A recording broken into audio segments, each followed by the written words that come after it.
অনেক ক্ষতি করছে। আমি জানি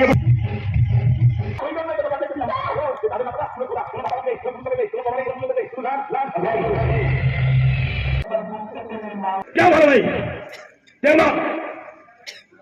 সেদিন আমার সঙ্গে ভালো থাকবো না, কিন্তু আমরা সবাই মিলেমিশে সুখে শান্তিতে বসবাস করবো, গরিব বড় লোক ভুলে গিয়ে, ধর্মের ভেদাভেদ ভুলে গিয়ে সবাই একসাথে মিলেমিশে বাস করবো।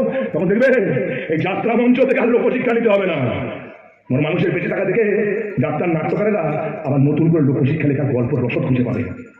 আর সেদিন যাত্রা মঞ্চে কোনো ভিলেন থাকবে না, কোনো ভিলেন থাকবে না, শুধু হিরো হিরো আর হিরো।